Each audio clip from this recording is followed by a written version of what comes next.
In inventory, you can manage store items. First, you'll want to create a category in your store. Visit Menu, Administration, Inventory and Store Category. You can enter a name and code for your category and click Save. You can also change any details by clicking Edit and Delete to remove a category. You'll also want to create store types to differentiate between the type of items being sold. Return to Inventory and click on Store Type. You can create one in the same way as you would a category by entering in the name and code. Again, you also have the options to edit and delete. Now you can create your school store by returning to Inventory and clicking on Stores. Again, you can create the store by giving it a name and code. Now you'll be able to select the store type and category. You can also include an invoice prefix, which will appear in the generated invoices. Once again, you can also edit and delete any of your stores. You can create categories for your items by returning to Inventory and clicking Item Category. Like Store Category, you can fill out the name and code. If you have multiple items, you can also edit and delete as you wish. You can now add items to your store. Return to Inventory again and click on Store Items. Now click on New and fill out the item details. You can give the item a name, code and select the quantity. You can also enter in numeric information such as the unit price and tax percentage. Now choose whether or not you want to make your item sellable. If you are creating a non-sellable item, you can leave the box blank after filling out the rest of the information. You can also choose when you want to edit and delete items.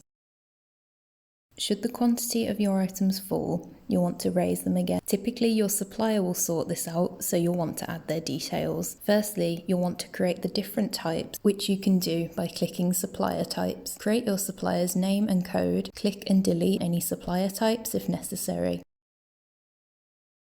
Now the type has been set up, you can add a supplier by clicking on Supplier and New. Now you can name your supplier, fill out any contact information and more.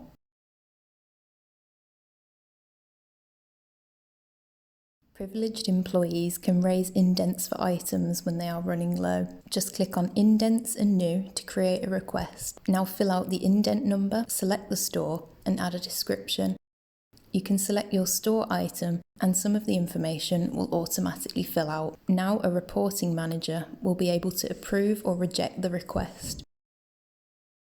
Make sure you're logged in as the employee's reporting manager. Return to Indents and you should see the new request. You can delete or accept it. Click Save to proceed. To see this new indent in items, return and select Store Items. Choose your store. You will see the quantity of your item has now decreased and been added to the request. Again, make sure you're logged in as a privileged employee or an admin. You can create a purchase order for the store by clicking on Purchase Order, then click on New. It can be created as part of an indent if an employee makes a request for a larger quantity of items than the store currently holds. Otherwise, this field can be left blank. Then you can fill out the rest of the information, include the purchase order number, the store, and the date. When you enter in the store item, it will autofill in the unit price, and you can include the rest of the details, plus another item if you need. Now you can log in as the reporting manager again to approve or deny the purchase order request. You'll see you have the options to edit and delete this order, as well as issue it. Now click Save. You'll need to create a goods receipt note to keep a record of delivered items. You can do this by clicking on GRN and New. Now you can fill in the details, such as the GRN number, purchase order, and invoice number. Again, the store item, quantity and more will autofill. Now that you've created this GRN, if there are any indent requests waiting to be approved, they will now automatically be issued. You can check the total quantity of this item by returning to Inventory and going to Store Items. Select the store and it will now be updated from the new GRN. You can now generate a report for the inventory. Click on Reports and Reports again. This is where you'll find the reports for indents, purchase order and GRN. You can select the type and adjust the dates. Now click Export as CSV to download.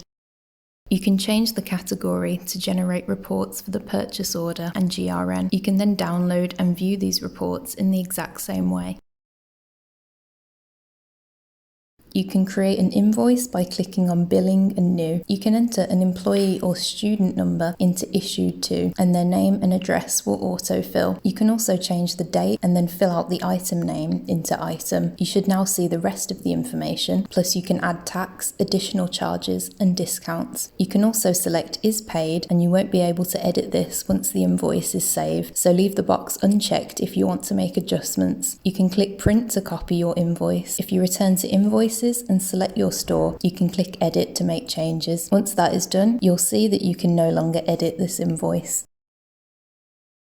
You can now generate reports for this invoice by going to Reports. Now go to Sales Report, then Item-Wise Report. You can select your store and filter by paid status. Now export as CSV to download the sales report.